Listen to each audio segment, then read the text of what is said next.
Bless you guys. I was reading today just for today. I got to speak on it this evening at a meeting, and just thinking about how many friends I've lost and family members and people I care about, you know, that that are no longer with us because they stopped making meetings. Simple thing.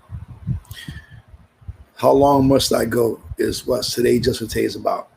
How long do I have to keep making those meetings? You know, and I've been going to meetings for over 30 years.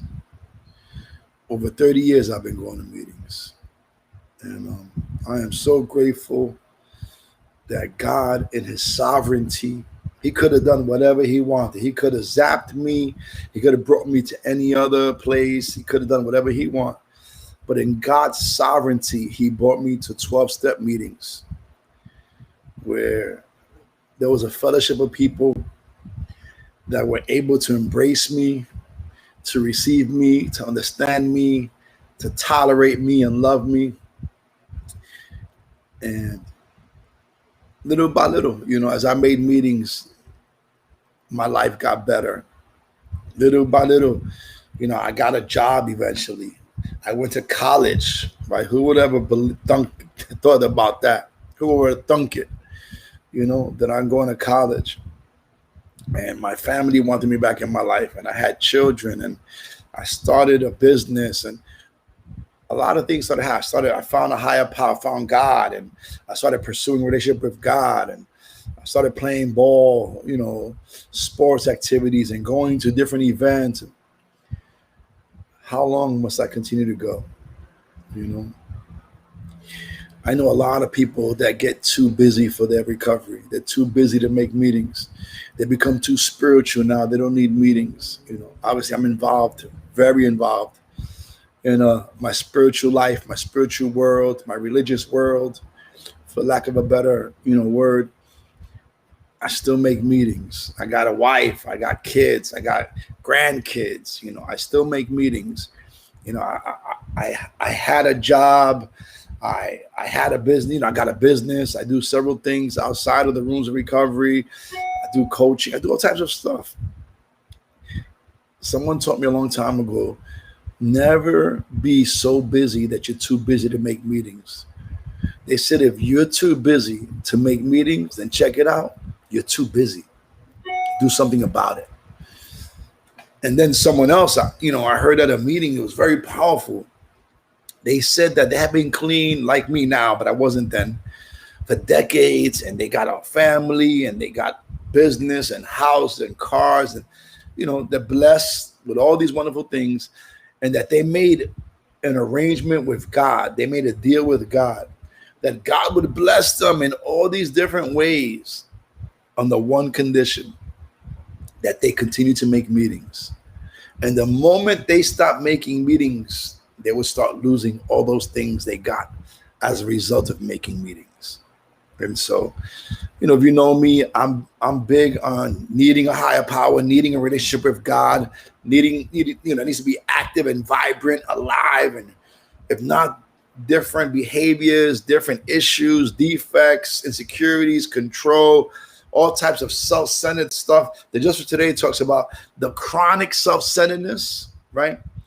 The obsessive, the chronic, and the obsessiveness, the compulsive behavior patterns, that express themselves in so many different areas of our lives that bring pain, misery, and suffering. And so I needed God to address my issues in 6 and 7. I needed healing in step 5. And so many people find God and they get into this incredible relationship with God. And the enemy uses that to get them to stop making meetings. Don't get too spiritual that you're too busy to make meetings, that you don't need meetings no more. Don't stop taking your medicine, And I know people who, they were homeless and now they're homeowners, and they were unemployable and now they're the employers. They employ others. They're the boss. They're the owners of the business. Don't get too much money. Don't become too successful that success intoxicates you. Ooh.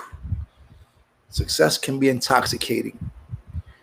Meeting makers make it. Meetings still make sense after 30 years, after becoming a religious leader in my community, a father, a husband, a grandfather, all these wonderful things that entered into my life as a result of making 12-step meetings, working the program, establishing a relationship with God, growing in my relationship with God, continuing to grow in my relationship with God, continuing to do, very important, meetings, and more meetings. And so the Just for Today was good. I look like an ordinary guy. I look like a high functioning, successful, young, well, I might not be young no more, but yeah, under 50 still, so look like I travel the world. I got a nice family, I got to move 2 cars from, side to side. My daughter got her car, just different things. I look like, a normal guy, but I'm not normal.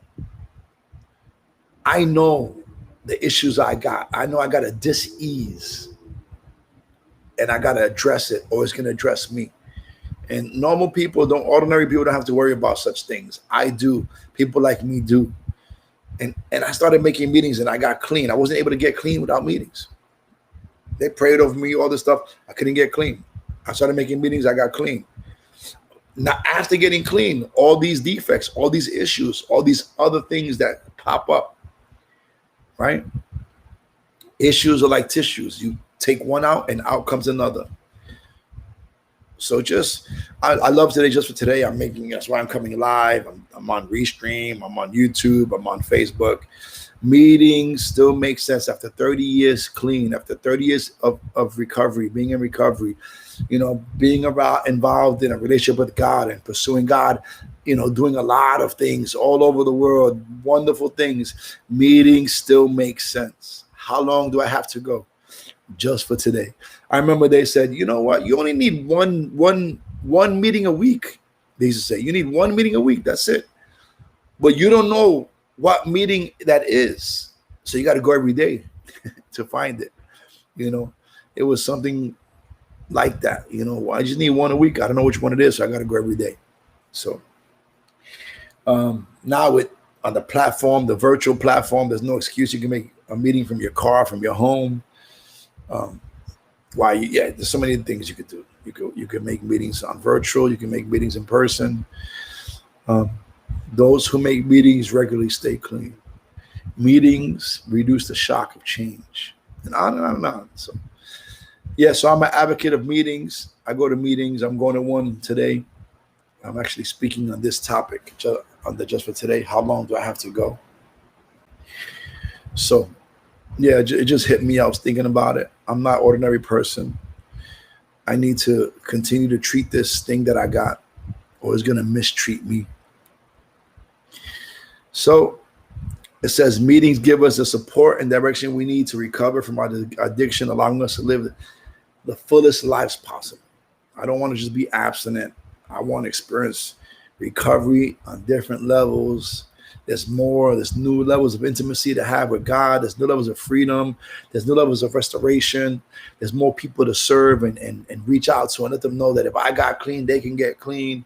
That if I can do it, you can do it.